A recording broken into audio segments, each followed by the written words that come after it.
Le JT vous est présenté par Alliance, Alliance Frédéric Le Temps, à 1 avenue Raoul Laurent, à Saint-Dizier. Alliance, avec vous de A à Z. Consommer local, c'est un acte militant. La charrette champenoise s'engage à vos côtés. Le conservatoire à rayonnement intercommunal de Saint-Dizier et Vassy vous fait découvrir ses instruments. Découvrez le quartier Bragard de Lannou à travers une visite guidée et commentée. Et restons en musique avec la manufacture de piano Coleman, la fabrication d'instruments exceptionnels en Haute-Marne.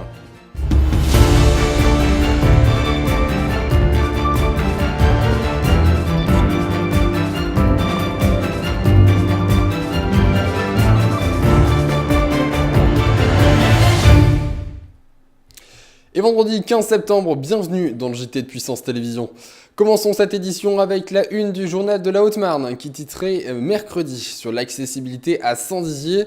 Pour les personnes à mobilité réduite, le développement des accès progresse, mais trop lentement. La Voix de la Haute-Marne d'hier titrait sur le dossier de la santé et comment faire reculer le désert médical. En effet, le manque de praticiens, les difficultés financières des hôpitaux et des cliniques font du département de la Haute-Marne un territoire en voie de désertification médicale, un dossier dès maintenant en kiosque. Et posée sur les réseaux sociaux cette semaine, la question de la semaine, vous demandiez si vous consommiez des produits locaux, vos réponses sont largement oui, à 74% et non à 21%. Une tendance donc à la hausse qui fait se créer différents services de consommation locale, dont récemment la charrette champenoise, un projet qui a fait remporter le prix du concours La Start-up est dans le pré 2017 à son créateur, un reportage d'Audrey Tézan et Damien Benabou. Basée à Invrainville, la charrette champenoise propose une vente de produits locaux. Disponibles sur place, ils peuvent également vous être livrés à domicile. Il vous suffit juste de passer commande par téléphone, quelques jours à l'avance. La charrette champenoise, c'est une entreprise qui regroupe une trentaine de producteurs et qui a pour but de livrer à domicile les produits locaux avec un magasin qui est ouvert donc du lundi au samedi. Ça va de la viande, de la charcuterie, des produits laitiers, de la bière, du vin, les huiles essentielles, enfin voilà, tout ce qui peut se trouver en tour de 90 km autour de Saint-Dizier. La consommation locale permet de soutenir les petits producteurs et le bassin d'emploi sur notre secteur. Et avoir la certitude d'une qualité qu'on ne trouve pas dans les supermarchés ou ailleurs. Les produits peuvent être livrés sur plusieurs secteurs. Ceux de Vassy, Montier-en-Der, Eurville-Bienville, Joinville, Doullens-le-Château, ainsi que Saint-Dizier. Les horaires sont à retrouver sur la page Facebook de la charrette champenoise. Et cette semaine, le Conservatoire de musique de Saint-Dizier accueillait dans ses salles tout le public intéressé pour la pratique d'un instrument. Curiosité ou réel intérêt pour jouer, la journée de découverte confirme le lancement de la saison du Conservatoire et de ses successions. Reportage signé Alison Godefroy, Baptiste Ney et Nicolas Fontaine. Guitare, flûte, batterie et bien d'autres, voici un exemple des instruments qu'il vous était possible de découvrir lors de la journée découverte du Conservatoire à rayonnement intercommunal de Saint-Dizier mercredi dernier. Le but de cette journée était de sensibiliser les plus jeunes enfants à partir de 5 ans à la musique afin qu'ils puissent s'épanouir à travers l'apprentissage. Je pense qu'on peut jouer, on peut se faire plaisir tout de suite. C'est-à-dire même si on sait jouer peu de choses, on peut tout de suite avoir vraiment plaisir à jouer, le même plaisir que moi je peux avoir où je joue de la guitare depuis pas mal d'années. Et voilà. Après, comme tous les instruments, si on veut bien jouer dans les règles de l'art, ça nécessite beaucoup de rigueur, et beaucoup de travail, voilà, régulier, quoi.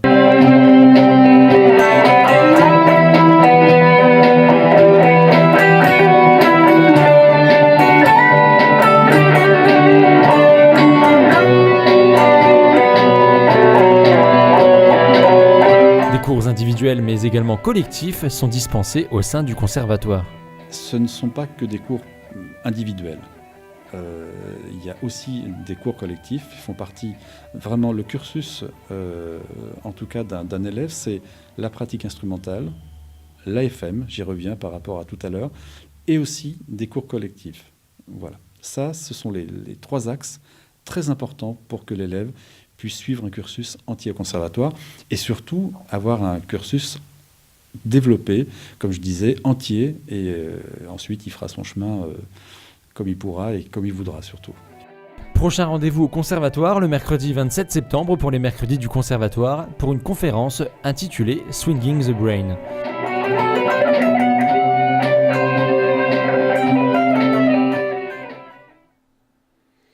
Et dans la suite de notre série de visites, nos journalistes Audrey Thézan et Nicolas Bell vous emmènent visiter dès maintenant le quartier Bragard de Lannou.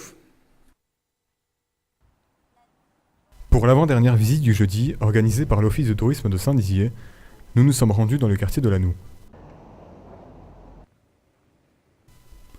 Le faubourg de Lannou, tel qu'il était appelé à l'origine, était un quartier presque exclusivement réservé aux bateliers.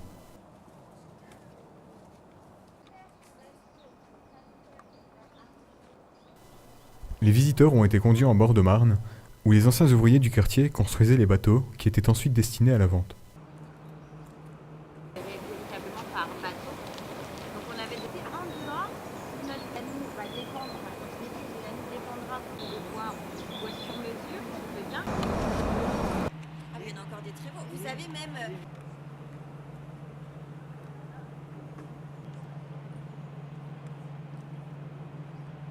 Alors les visites du jeudi, on les a mises en place à l'Office de tourisme il y a quelques années maintenant, tout simplement pour répondre à la demande d'une clientèle d'individuels, parce que nous avons toujours organisé des visites pour les groupes tout au long de l'année, mais il fallait mettre au moins 10 personnes, et c'est vrai qu'on avait des familles, des gens seuls ou des couples qui voulaient découvrir le patrimoine de Saint-Dizier. Donc on a décidé, pour répondre à cette demande, de mettre en place ces visites.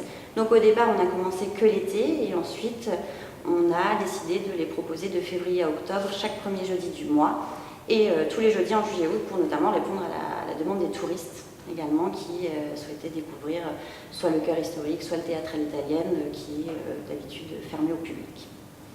L'église Saint-Martin de Lannou est inscrite sur la liste des monuments historiques depuis le 7 décembre 1925.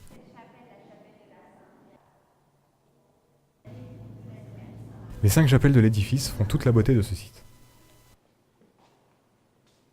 Également Saint-Nicolas, qui date du XVIIIe siècle, qui est placé. De magnifiques vitraux racontent des passages de l'Ancien Testament.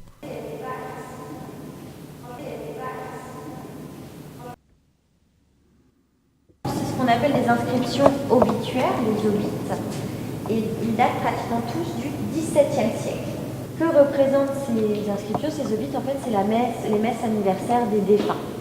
Et en général, ils ont été offerts par les familles des défunts ou alors carrément par les corporations. On retrouve des charpentiers, des mariniers, etc. Le quartier de Lannou compte encore de nombreuses voyottes, petites ruelles dont le rôle était d'acheminer les vendangeurs, munis de leurs hôtes, jusqu'aux vignes. La visite se termine avec la découverte du Petit Paris. Inscrite à l'inventaire des monuments historiques depuis 1984, la maison de Marcel Dièvre est une œuvre d'art naïf, ornée de morceaux d'assiettes et de faïences.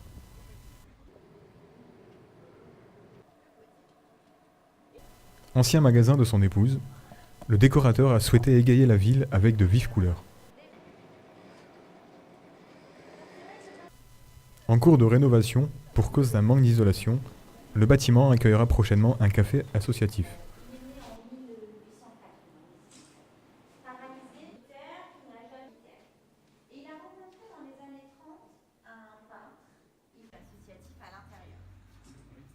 Alors des retours, oui, les gens en général apprécient ces visites, que ce soit des touristes qui sont de passage et qui passent devant le théâtre et qu'on puisse leur ouvrir et leur faire vraiment découvrir l'intérieur, ou des locaux comme aujourd'hui par exemple pour le quartier de Lannou, on a des personnes qui vivent dans ce quartier et qui découvrent des anecdotes, c'est toujours intéressant de leur faire découvrir l'histoire et en général ils sont plutôt contents. La dernière visite du jeudi aura lieu le 5 octobre et concernera l'une des 3 scènes. Et la manufacture de piano Coleman nous a ouvert ses portes. Nous avons pu découvrir l'usine où se fabriquent les instruments et qui abrite les pianos prestigieux tels que le piano Avion, le plus grand piano du monde. Un reportage de Nicolas Bell, Damien Benamou et Audrey Thézan. Voici l'info en plus. Riche d'un savoir-faire et d'une qualité exceptionnelle, la manufacture de piano de Saint-Dizier propose un large choix de pianos allant de l'instrument de conservatoire au piano avion, possédant 127 touches. L'entreprise a été créée en 2004. En 2004, j'ai attaqué mon activité par la création de pianos numériques, comme ceux que vous voyez ici.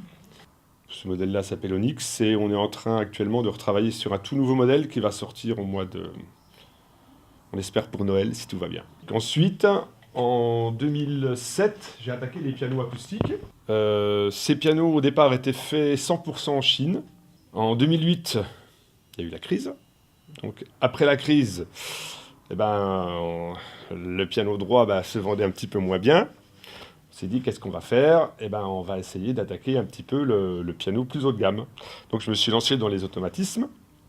Et on a fait des pianos entièrement automatisés. Celui-là, c'est celui qui était chez Pamela Anderson au mois de juillet, qui est revenu là. Bon, celui-là, c'est le piano qui bouge beaucoup, celui-là. On l'amène sur les plateaux de télé, on l'amène sur des événements. Et il revient ici, on ne le vend pas, celui-là, il reste là.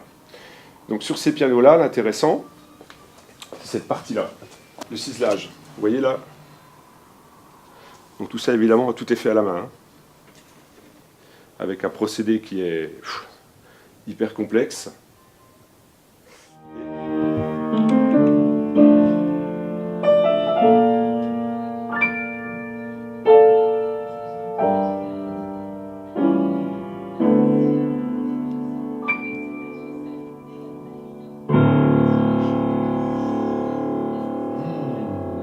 C'est bon ça.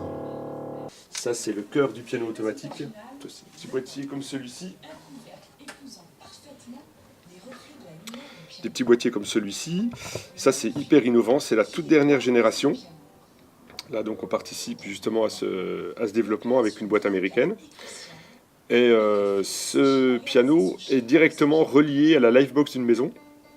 Ce qui fait que, sans aucun câble, sans rien, le piano peut être piloté depuis n'importe quel pays avec son adresse IP. Ça, c'était la première étape. La deuxième étape, on m'a demandé de faire des pianos pour les centres commerciaux toujours, mais pour les galeries marchandes. Alors la solution, c'est la création de pianos hybrides. Donc on a créé ce type de piano. On part à partir d'une mécanique normale, c'est une vraie mécanique de piano, sur lesquels on a mis des faux marteaux. C'est juste pour faire joli, ça c'est tout. Mais on a une vraie mécanique, on a un vrai clavier, c'est vraiment, tout est réel. Et on n'attaque pas de cordes. Ici, on va faire tout ce qui va être grossier pour faire les plus grosses parties, ce que la machine va faire.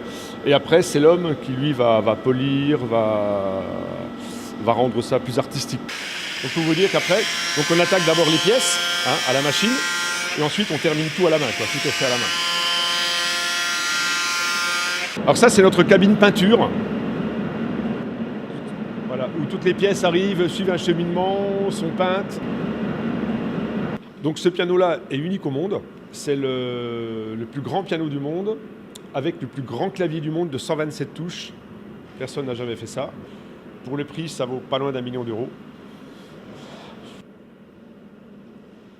C'est le modèle qui s'appelle Antea. Mais vu les côtés, on a fait des côtés très arrondis. Tout ça, c'est très arrondi, c'est magnifique. L'entreprise étant partenaire avec la ville de Saint-Dizier, des tarifs avantageux sont proposés aux bragards.